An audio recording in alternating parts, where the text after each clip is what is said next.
Let's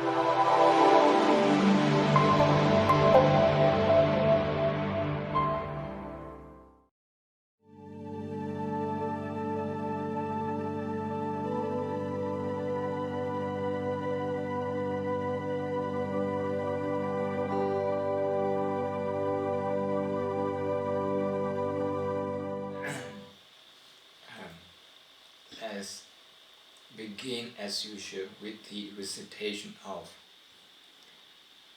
paying homage to the Buddha in Pali. Namo tassa bhagavato arahato samma sambuddhassa. Namo tassa bhagavato arahato samma sambuddhassa. Namo tassa bhagavato arahato samma sambuddhassa. Hello, it's Dhammasami again. This is our 5th lecture. I'm talking to you from Shan State County and of course Shan State Buddhist University.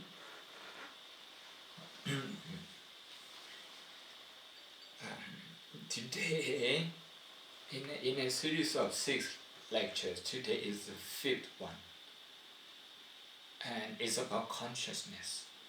Consciousness. As you know, as we discussed in the first lecture, the 4 ultimate realities: consciousness, citta, the first one. The second one is mental factors, citta. The third one is matters or materiality, that's rupa. And the last one is nibbana. The first way, if you remember, we talk about two truths as a foundation philosophy of Abhidhamma. After that, for 3 weeks, for 3 lectures, we dedicate ourselves to understanding of mental factor or citta.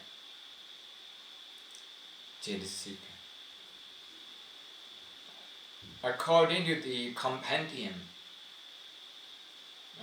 the text that we use as a textbook, according to the compendium, consciousness comes first, and then the 52 mental factors, citta. That's the order in the book. But instead of following exactly the order of the book,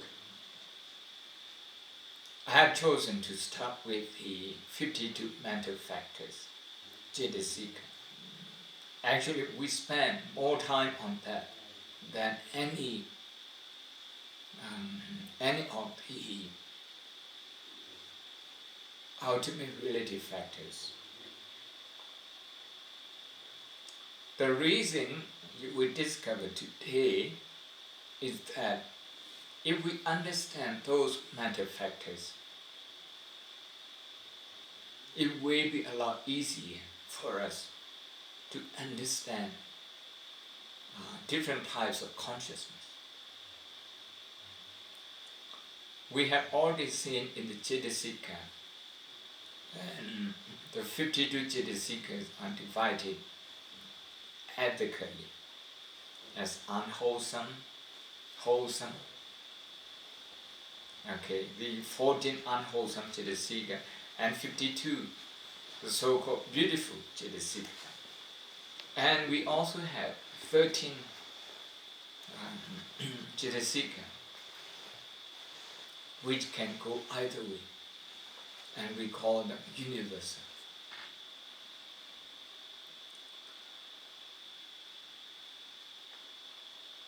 The same way applying to the way we look at consciousness. Unwholesome and wholesome. Being unwholesome, being wholesome, and this is ethics we are talking about ethics. How mind, the function of our mind, the function of our psychology has an impact on ethics. So today, when we look at the different types of Jidasika, one way of understanding consciousness is to look at, how the function of our consciousness affects our ethical behavior. So you will have description like unwholesome consciousness, wholesome consciousness, something like that.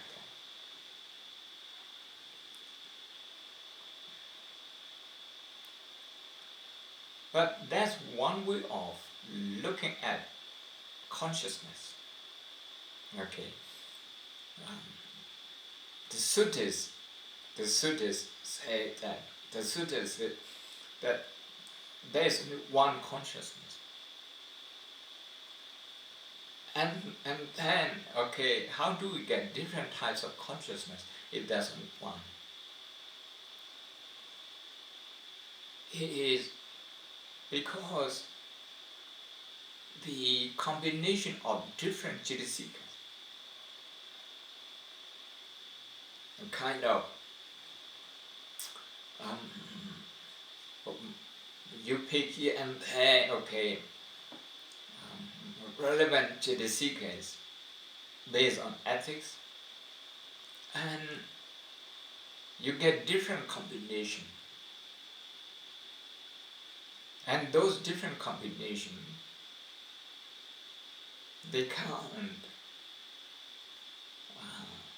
89 types of citta, up to 89 types of citta. So one aspect of analyzing citta is through ethics. The second one is through, if you like Indian or if you like Buddhist cosmology. Buddhist cosmology also looks at the world, looks at the cosmos based on the different statuses of the mind. Now, if you look at this table, don't look at the detail. First, just read the title, 89 citta. Forget about 121, 121. Forget about that. I come back to that later. If I have time. If I don't, you will be able to read it yourself, understand. 89 citta, how do we get that? First is based on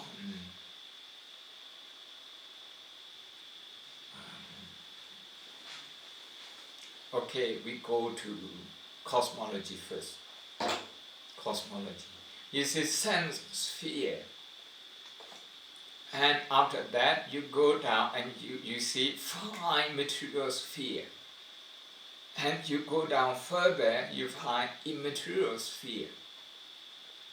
These three, how do we understand them? Sense sphere is the realm where we live, that we use our senses, our eyes, ears, nose, tongue, body, and mind. We use them to operate. And the use of those senses affects the quality of our mind.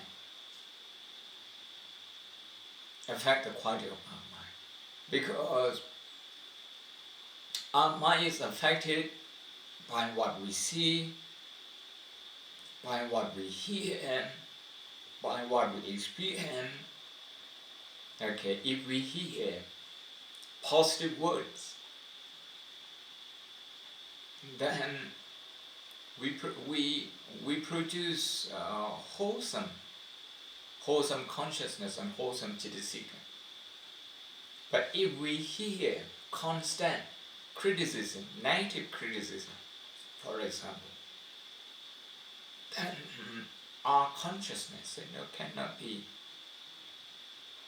wholesome anymore. We are affected. We get traumatized and like that. So you can see we use our senses to connect with our environment, human environment, ecological environment, and we are affected by them.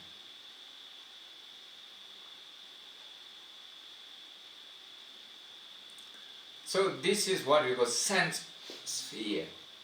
We use our full 6 senses, okay, not 5, 6 senses. We consider the mind to be the 6th one, 6th sense. And fine material, what do we mean by fine material?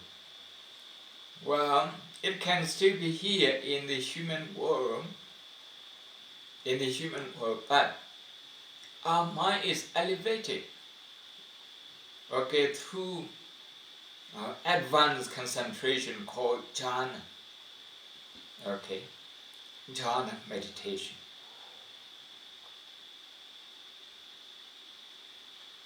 And that fine material sphere consciousness is defined by the factors of meditation achievement, the so-called jhana. Very fine and concentrated state of mind. And even in that type of consciousness, okay, you still distinguish, you still differentiate between coarse one, a more fine state of consciousness, the finest level of consciousness, and like that. Okay, you define them into 4. After that, we have another sphere, which is immaterial sphere. In the immaterial sphere, it's supposed that our physical senses cease to work if we achieve that consciousness state here in human world. Only the mind is working. When the mind is working, that is what is called immaterial, as opposed to fine material. Yeah. This sense sphere also have materials, but we don't call them material because our material senses are senses. They are not refined. They are not refined by meditative qualities. That is why we call material sphere as fine material sphere. This is the English translation. In Pali, it just means material. There's no, the word fine is not there. Okay, the word fine is not there. In Pali, it gives you Pali terminology.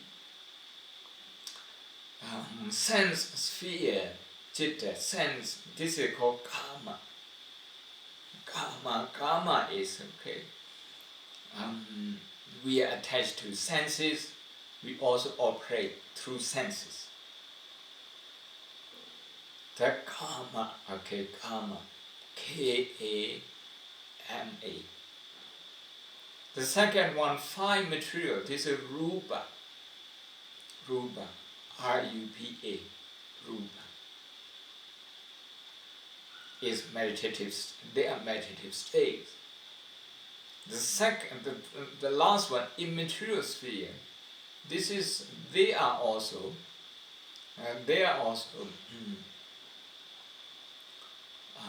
meditative states, even a lot finer than fine material states. So basically, we look at Buddhism look at cosmology from a spiritual point of view. From a spiritual point of view. When we talk about five material and immaterial sphere, we can also talk about the Brahma world based on the Indian, general Indian cosmological understanding and also Buddhist cosmological understanding. Okay, it can be the world of Brahma. But Buddhist understanding on the Indian cosmological understanding are different in the sense that Buddhism looks at the existence of cosmology as being the result of our accumulated mental habit. Okay, our accumulated mental habit. But these three sense sphere, five material sphere and immaterial sphere, these three spheres, these three realms, they still belong to mundane. In some of them you have very high meditative achievement, that's true. But those meditations, they have not resulted in total purification of the mind.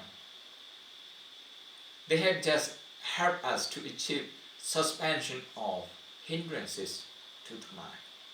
Just temporary suspension. That suspension, it may be decades, it may be even lifelong. But in the next life, because you have not got rid of the roots of the unwholesome citta, unwholesome mental factors. You can, those negative citta, they still have opportunity to come back and grow. That is why in sense sphere, five material sphere, immaterial sphere, they are called mundane citta, lokiya, L-O-K-I-Y-A, lokiya. That's mundane. As opposed to supramundane. Supramundane in a sense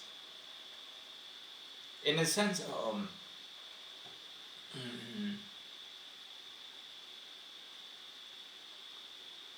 spiritually not being affected by negative emotions anymore. People got rid of negative emotion by uprooting them on a gradual path.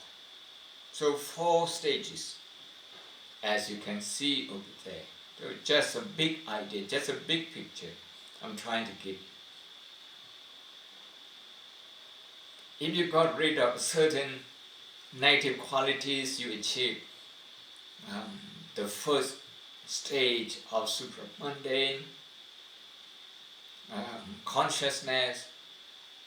You got rid of more negative factors, and you achieve further. For example, like that. Once you have got rid of all of them, you achieve arahantship, the highest one. So if you look at this table, basically from spiritual point of view, we look at citta because we are interested in ontology, that's liberation. So we look at consciousness, differentiating it into 2, mundane and supramundane. Mundane, okay, you can see sense sphere, 5 material sphere and immaterial sphere. Supramundane, that's where we can make use of meditative power to actually purify our mind once and for all. Not just suspension of negative factors. So this is cosmology, cosmological approach to consciousness. In that cosmological approach, because from the beginning, Buddhist cosmology takes spiritual concern into central consideration, is central interest. The purpose of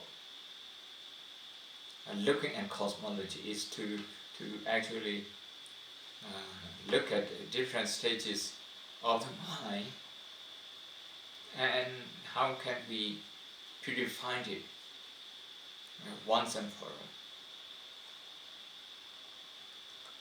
So after the cosmological approach, we actually have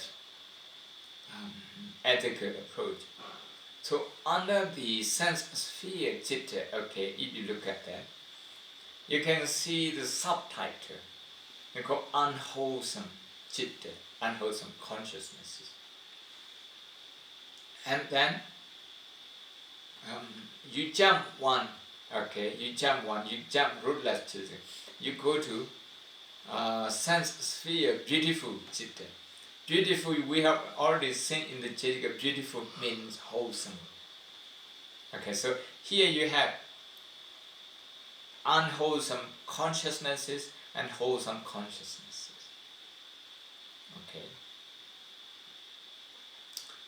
Then in the middle that we have jumped, it's called rootless citta. Rootless citta. What does it mean? We have to go back to being unwholesome and wholesome. The citta are unwholesome because their roots are unwholesome. We already know the roots of unwholesome citta. Greed, hatred, delusion, lobha, dosa, and moha. So any consciousness that is rooted in them is unwholesome. Then wholesome is, of course, the opposite. Wholesome consciousness. They are based on generosity, they are based on loving kindness, they are based on wisdom. The three positive roots. So, if we can cultivate, if we can exercise our mind in a way that we develop these wholesome roots, then our consciousness will also be wholesome consciousness. Here, consciousness, I didn't define earlier. Consciousness is the awareness of an object.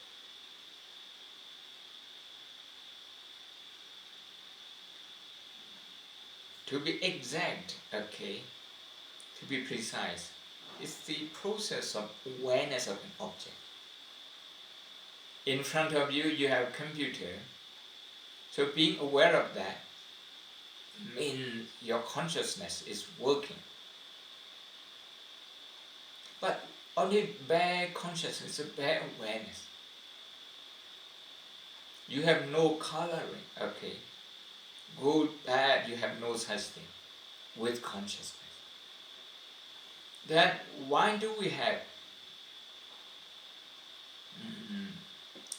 getting upset, getting agitated,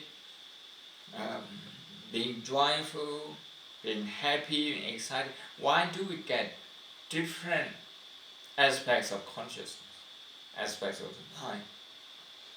This is because the Cetasika, the 52 Cetasika, they come in, and they change the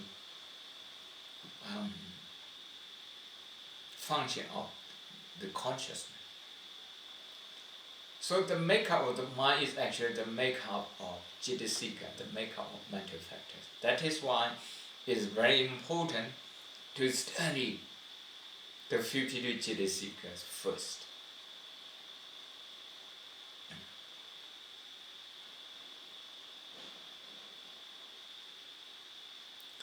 Rootless, let's go back there. Rootless, citta, rootless consciousness is then, find this, it means here, you don't have active root consciousnesses, roots of consciousness. Unwholesome root, the three unwholesome root, they are not active. The wholesome, the three wholesome root, they are not active either. Simply, these consciousnesses, they come about being result, as a result. Okay, as a result. Those 18, they don't have roots at all.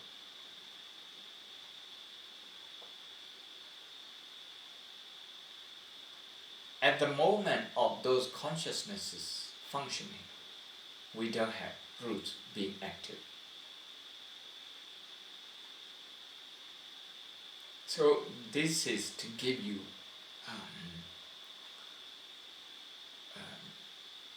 an overview of the 89 citta. We haven't counted. How do we get 89?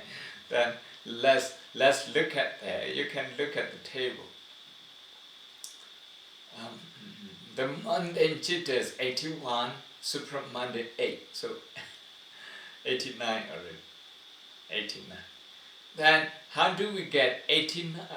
81. If you divide into 3 spheres, sand sphere, you have 54, 5 material sphere, you have 15, and immaterial sphere, you have 12.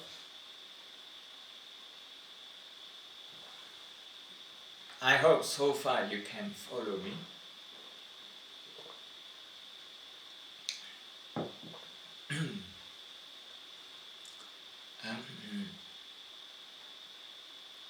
Let me use this to go a little bit into detail. If you look at 54 sphere consciousnesses, 54, that's all you can have. Okay, maximum possible combination, maximum possibility of combination of Cetasika to try to turn citta or consciousness into many different types. You can only have 54 in total. Among the 54, the unwholesome cittas are 12. 12 unwholesome. Okay. 18 rootless Cetasika, they are the results, okay, rootless. And then the beautiful one, the wholesome one, in the sense sphere, they are 24. I don't know if you remember, among the 52 Cetasika, there are 14 unwholesome Cetasika, and there are 25 wholesome or beautiful ones. So the good ones outweigh the bad ones. Okay, outweigh the bad ones, 14 to 24 or 25 in the Cetasikas. Today, look at this again. Unwholesome, we have 12. Forget about rootless, because ethically it's not applicable. There's no ethical accumulation. There's no ethical value in the rootless citta. The ethically applicable one, the wholesome and unwholesome, or the unwholesome and the beautiful, you look at them. The unwholesome are 12. The beautiful or the wholesome are 24. It's double. That is why we have more possibilities to develop good consciousness. Good consciousness. But here, just as in the Jidasika, the unwholesome one comes first. Why? Because we need to know them. Without knowing them, we can't avoid the trap. The psychological trap of anger, of jealousy, of fear, of agitation, these things, okay, they can be very active. Like a whirlpool. So we need to be aware of them. We need to know them first. We need to know them so that we can avoid them, so that we are mindful when they arise in our mind and regulate our emotion, regulate our thought.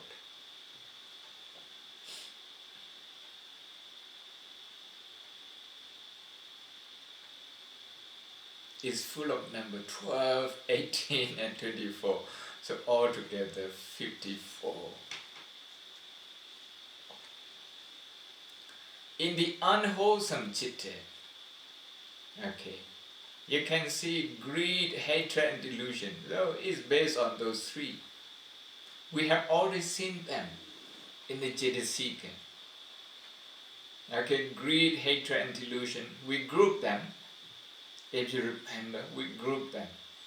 We group the 14 Jidasika into three groups.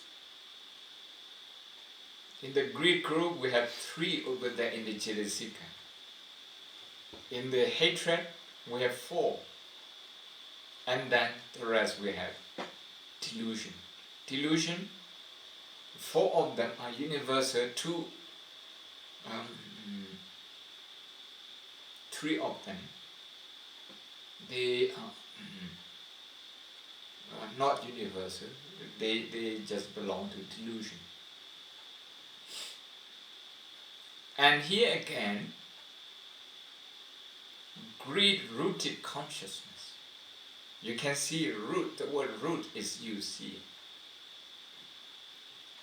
Greed-rooted citta, hatred-rooted citta, and delusion-rooted citta.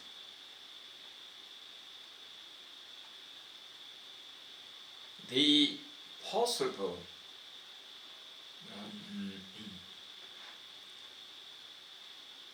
I don't know if you call this mutation, the possible is a combination, okay, combination of different Jidasikas operating with consciousness. Means altogether we can have 12 unwholesome consciousnesses. 8 of them are rooted in greed, 2 rooted in hatred, 2 rooted in delusion. So with this, I think I'd like to go to the next one, the next table, which is unwholesome Jidasika. Living here, if you can help me. Okay.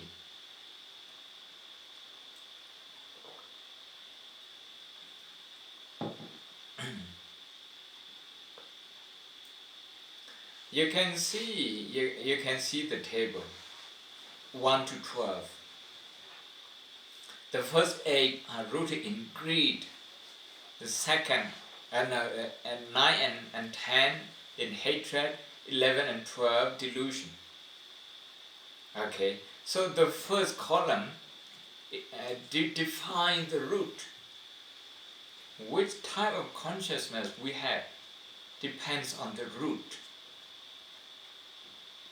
So we got to understand those roots. Root means they are deeply rooted. They are in our subconscious mind, they are our second nature. So deeply rooted. That is why we call them root. The second column is emotional quality. It's quality of emotion. It's called feeling there. Feeling is also Jidasika, as you know. It's one of the universal Jidasika.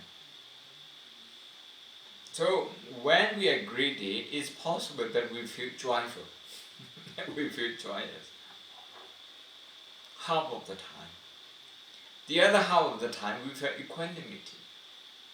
We feel equanimous here is more the same quality of equanimous in being equanimous in meditation. Okay. This equanimity has a sense of being indifferent.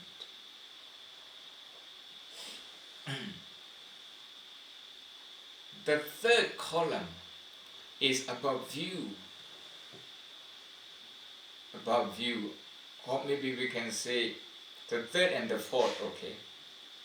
The third and the fourth, they are about view, about our attitude in life, the way we look at our action, the way we look at our feeling.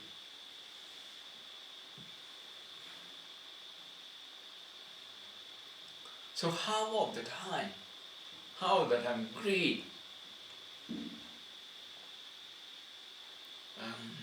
has the possibility of being associated with wrong view, and the other half without wrong view. And some people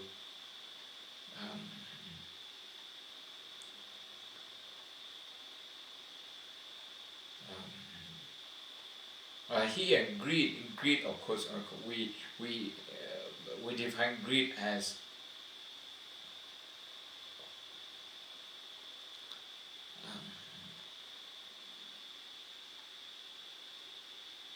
affecting other people's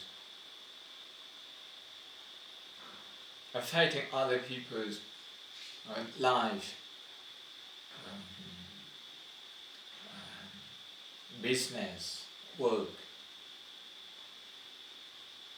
Okay, in an unethical way. So that's greed. And some people, they think ethically it's alright to do it that way. So for them, that greed is associated with wrong view. But some people know it's wrong, it's unethical, but they just want to do it. So those people, they don't have wrong view. Actually, they have right view. They have right view. But they have, if you like, wrong consciousness. Like that. So half of the time, greed-rooted consciousness is associated with wrong view, and half of the time with right view. Or we can say at it, the absence of wrong view. The last one, prompted, and no, not prompted. Those two columns.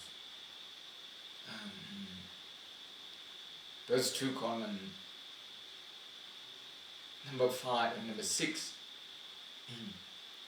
Number 5 and number 6 column.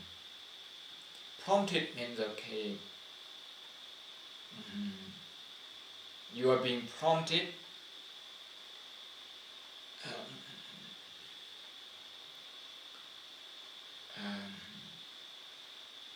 You are being persuaded to feel that way. Okay, to feel greedy.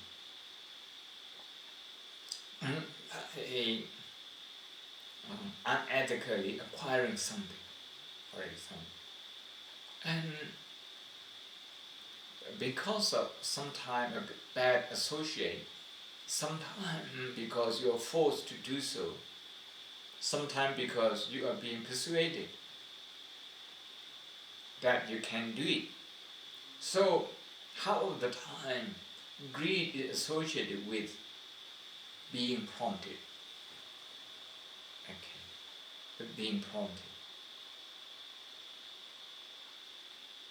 It's not out of your own initiative. Instead, somebody else initiates it and persuades you to follow. But half of the time, there's a possibility that greed, okay, is unprompted. Greed is our own initiative. It comes from our own thinking, our own belief. So, what are the Jidasikas, okay, to form different makes-up of greed-rooted consciousness? One is feeling. In the feeling you have you have joy and equanimity. Then with view you have the presence of wrong view and absence of wrong view. The feeling and view. And the last one is, you either do it, you either feel that with your own initiative, without being prompted, or you do so because you are persuaded, being prompted. So if you read that way, okay, this table, if you understand this table is going to be a lot easier. The reason we grade them like this, we differentiate them with different combination is, for example,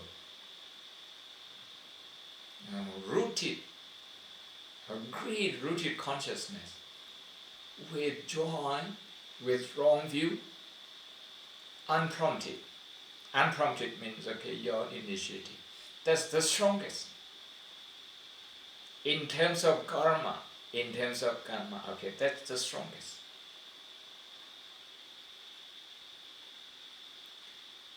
The greed-rooted consciousness, yes, the root is negative, but if the feeling is equanimity, means emotionally you are not as excited, you are not as strong, you don't have strong feeling.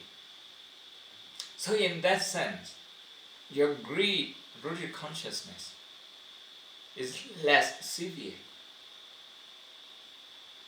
But even among the greed, among the equanimity associated greed, you can still differentiate them again with view. You feel equanimous and you don't have wrong view. If you don't have wrong view, as you can see, number 7 and number 8. And then in terms of karma, result, that will not be as strong. With number 7, number 8, the difference is what? The difference is, one is, okay, you are being persuaded. The other is, you do so out of your own initiative.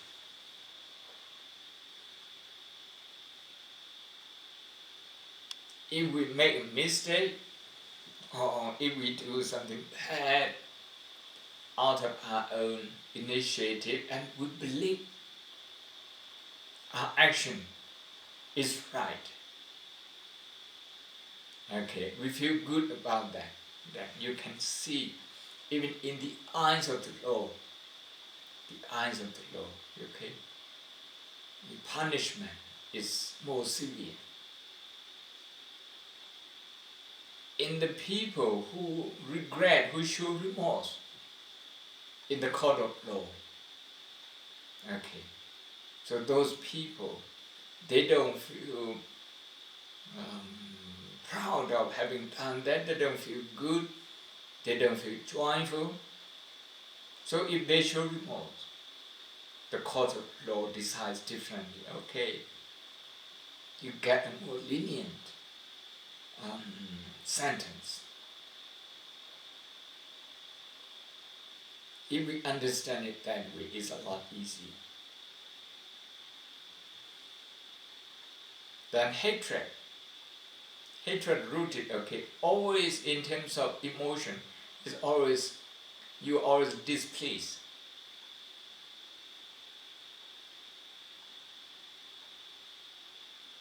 It's about rejection. Displeasure is about rejection. And there is aversion. Of course, this hatred, sometimes people comes and brainwashes you, somebody comes and brainwashes you. As a result, you feel negative towards somebody, you hate somebody.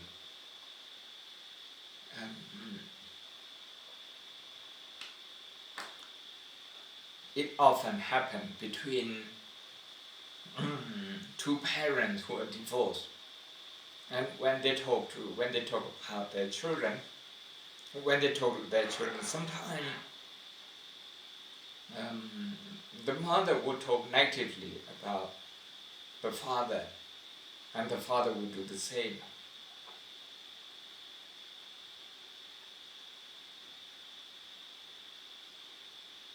And the child would be confused. But if the child lives with the mother and hardly has any access to the father, or maybe just occasionally, and if the mother manipulates the child, talking only the shortcoming of the father, then the child is going to grow up suspecting or maybe hating the father. So the child is being prompted, being persuaded to hate, to feel displeased about his or her father.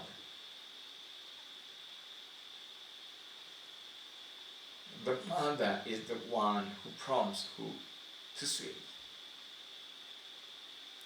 It can be the father, against the mother.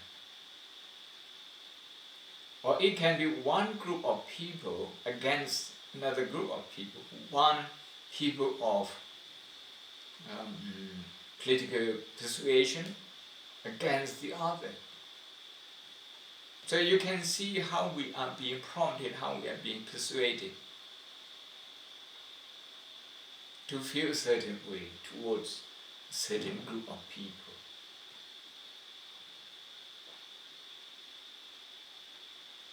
First we feel displeased, then we feel aversion, then we develop hatred.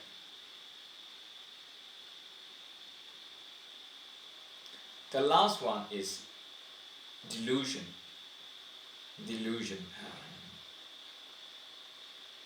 In terms of emotional quality, is about equanimity.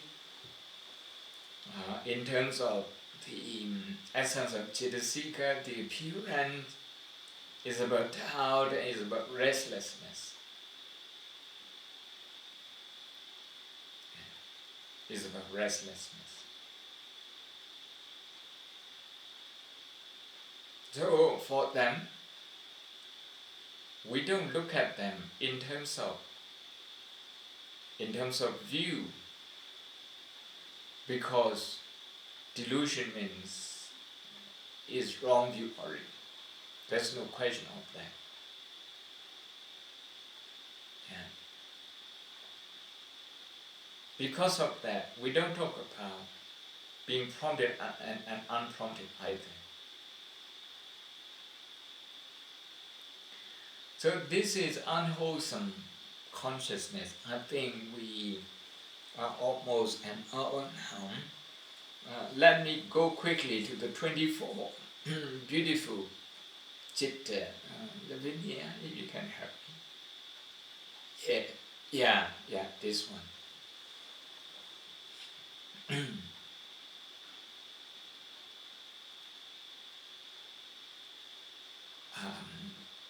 for the consciousness to be beautiful, we look at them. First is, as in the first column, we look at the emotional quality, joy and equanimity. When you're doing something good, but if you don't feel so joyful, just so, then the quality of your wholesome consciousness is not as excellent, okay, as the joyful. In meditation, okay, equanimity is higher, is superb, but in the sense sphere, being joyful is considered to be sharper and stronger than equanimity. The second column is when we do something good, whether we understand it or not. So it's a whether it's associated with knowledge.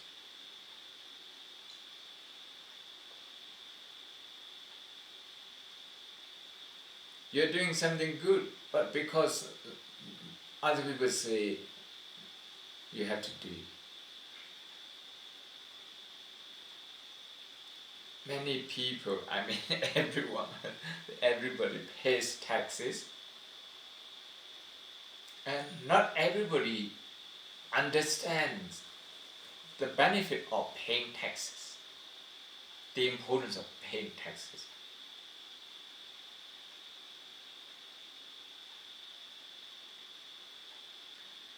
And sometimes they have to be prompted by the law. But some people know.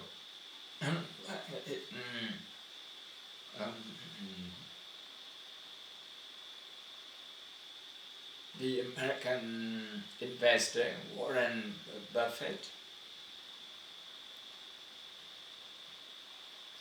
he thinks he should pay more taxes because at the present the law allows him to pay in terms of percentage less than his secretary. So he thinks this law should be changed, and people who earn $1 million and more should be paying more taxes. So he would pay taxes without being prompted. But some other people, they are just looking for tax card, okay, and like that, and how to manipulate the accounts, the auditing, like that. Yes, they are paying taxes, but they don't feel joyful in that. And certainly, they don't have the intellectual support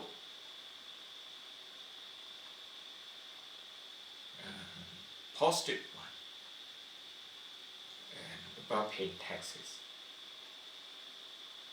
If we understand that, okay, we are so connected, good or bad, we are so connected. That is why it's the duty of everyone to help one another, because we cannot exist alone, either as a family, as a person, or even as a country. It's not possible to exist anywhere, in isolation. If we understand the law of interdependence deeply, and then we do our part. I have seen many people, who feel very proud, who feel very good being taxpayers, and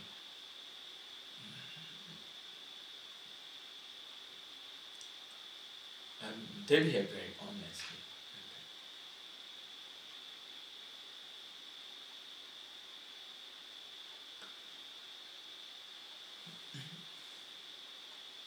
Then you have being prompted and unprompted. Being prompted and unprompted. Those three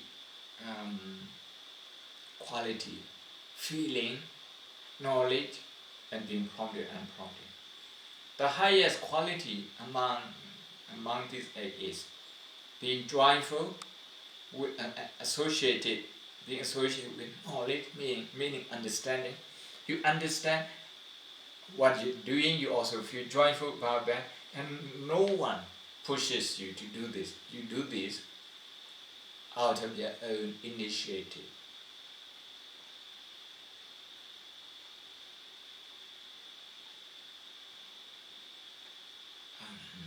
So that's the grading of the qualities. The grading of the quality also affects karma, okay, the quality of our karma. And how do we get 24 beautiful chittas? Again here we look at the nature of psychology. One is, okay, when we say beautiful, here, eight of them, they have the roots very active. The wholesome roots are very active. So we actually call them wholesome sense sphere, beautiful citta. We add the word wholesome. Then another eight, another set, exactly, they look exactly the same. But they differ in the sense that the roots of the mind, the wholesome root, they are not active anymore. They are just the resultant consciousness.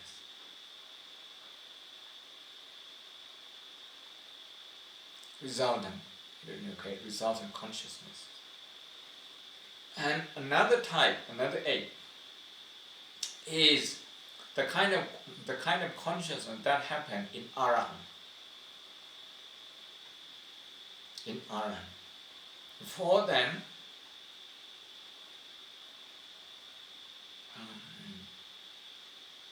the wholesome roots are active, but they don't have the karmic potency anymore. Karmically, it's not potent anymore because they don't expect anything when they do good.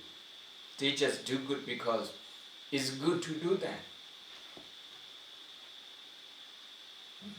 Not because they expect any results, anything in return.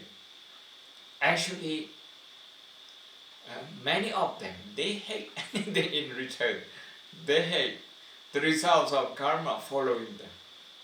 They want to liberate themselves from that. So for them, we call them mere action, mere good action. In Pali, we call them kiriya. The result then, we call them vipaka. And the wholesome consciousnesses with active roots, we call them kusala, or wholesome. So, in the same way, living age, you can go to 15 fine sphere, another table. Yeah, here you also have three types of three differentiation. You differentiate the five material consciousnesses. Actually, there are only 5 of them, but they become 15 because 5 of them, they have the root chittas active. Another 5, the root chittas are not active, they are just resulting. Another 5, they happen in Arahant. Okay, with no results, because they don't expect any results anymore in that mind. So long we expect result, the results will come.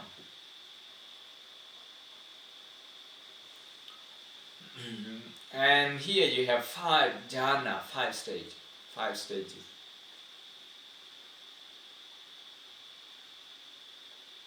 You are talking about the 5 jhana factors. You can see together with, in the second column, underneath, you have 5 sub-columns. And they describe the 5 factors of jhana meditation. The first jhana, you have all the 5. The second jhana, you have only 4. The first one is drop. The third jhana, you drop one more. The fourth jhana, you drop one more. Only 2, happiness and one-pointedness, meaning very strong concentration. The fifth jhana, the last one, you have equanimity, this is the highest one. And one-pointedness. I mentioned earlier, in the sense sphere, being joyful is better than being equanimous in terms of quality, in emotion quality. But in a meditative state of mind, being equanimous is better than being joyful. I think I will just go quickly to the next one, the immaterial. Another table living here. Yes, thank you. If you compare this with the last one, the 5 material, we form different mix-up, different combination with the 5 factors of jhana. But this one, we are not talking about different factors of the mind. We are talking about different objects. So, when you change the object, you change 4 times and you have 4 types of immaterial sphere consciousness. So this is an overview, a big picture. And here, you only have 4. This is where the roots of wholesome consciousness are active. So they are called kusala, wholesome. Another 4 immaterial sphere citta, they are just resultant. Their roots are not active anymore. Yet another 4, they happen in the minds of the arahant, and they are called kiriya. So you have kusala, vipaka, kiriya, that in Pali, wholesome, resultant, and mere action. The last one, living here, the 4, or the supramundane, the last table. Do we have it? Maybe I haven't given you.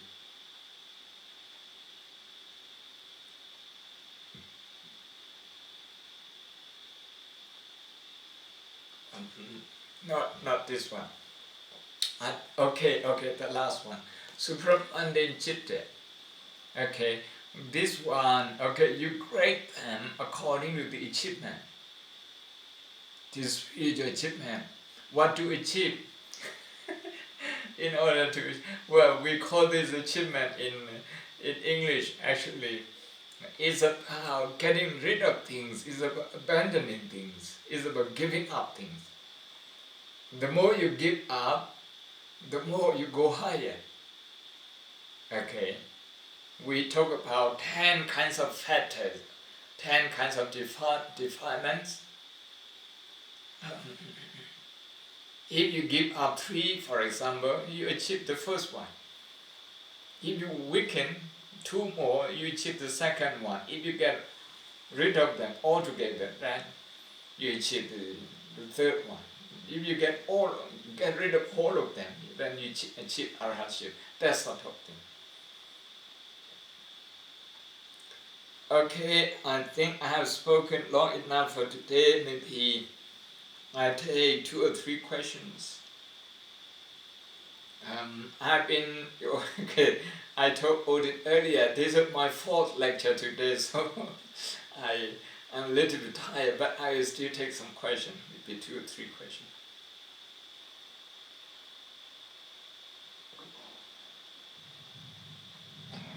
So I will ask the questions for you, Venerable. Okay. So we have a question here from Matthew. Thank you, first of all. Are cittas, which are greed-rooted but not associated with wrong view, still based in ignorance? So, if so, I assume here the ignorance is in deliberately ignoring our own right view. Is this understanding correct? Thanks.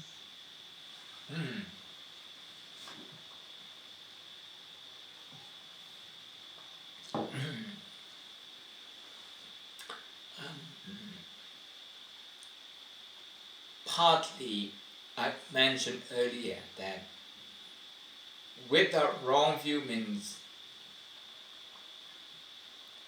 it's not with the okay. With the wrong view means okay. We don't justify our action. That our action is good. If we justify greed, then obviously that's with wrong view. And the question is whether moha or delusion is there. Delusion, in a sense of restlessness, in a sense of, at least in a sense of restlessness, and also in a sense of not being able to decide the appropriate action. Even if mentally, okay, we think this is wrong, there is still some delusion, some moha that pushes us to go ahead with that wrong action. Of course, basically, in theory, when we discuss Citta, we talk about moha being everywhere. But moha, we distinguish them. What kind of moha? One is conscience, okay? We call hiri and ottappa. Hiri and ottappa. Actually, ahirika and anottappa. Not caring about your dignity. You don't feel any shame about doing this. The second one, anottappa, means you have no regard for the consequences on other people. So we take these two as conscience in Western psychology, conscience. So conscience is defined in Buddhist psychology in these two. Ahirika and anottappa, or hiri and ottappa. Whether we have wrong view or not, this lack of conscience is there. Lack of conscience. Another one is anottappa. Anottappa, at the time of doing that action, at the time of having that greater consciousness, we have no regret. We may regret later, not at that moment. But at that moment, it's called anottappa. So, those universal, unwholesome, forged seekers, they are there. They are there. And they don't talk about belief. They don't talk about view. You see?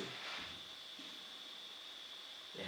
They rather talk about the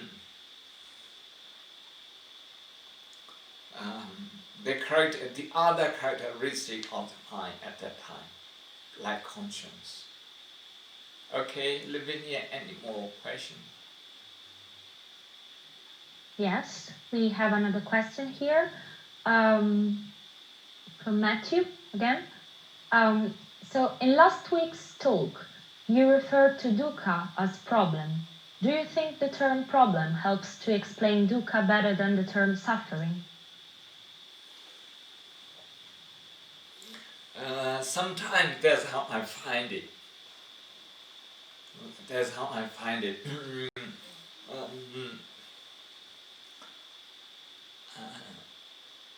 I started having this thought, okay, maybe more than 20 years ago when I started listening to Ajahn Sumedho's talk. You know, one thing that he said was, when you don't cling to conditions, dukkha is not a problem. Meaning, what we usually consider as problem is not a problem anymore. By its own nature, it causes inconveniences, but it doesn't affect the mind, the quality of the mind anymore. I think that's what he wants to say. So from that time, I start using the word problem just to simplify. But the word suffering makes sense a lot of the time as well.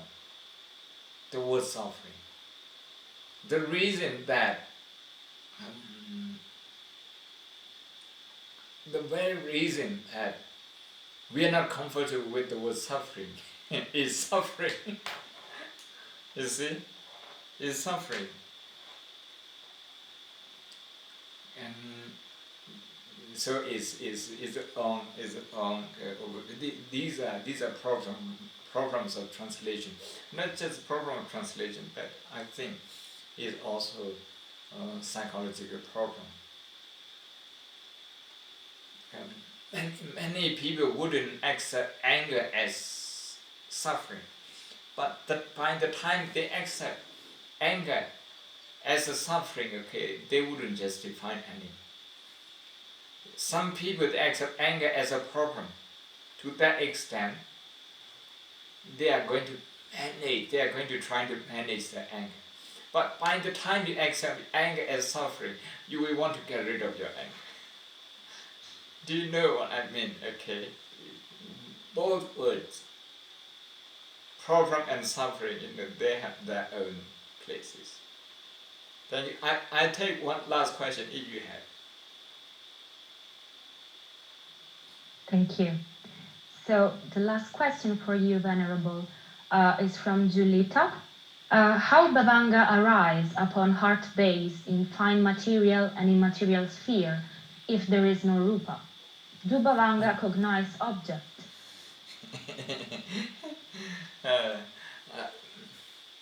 I hesitate to entertain this question because we have not discussed viti citta, the thought process.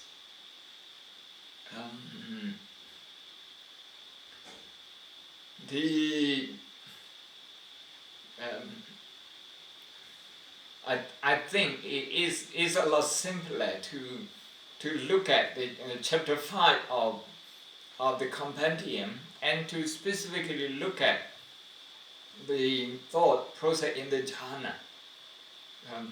I just want to say this much because with consideration to most people, okay, and this is meant to be introduction, so I just want to confine myself to what we say we are going to do.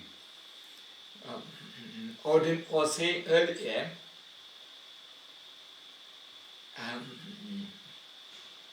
if things go all right, okay, according to what we expect, there might be another series of Abhidhamma lecture. Though if we can bring in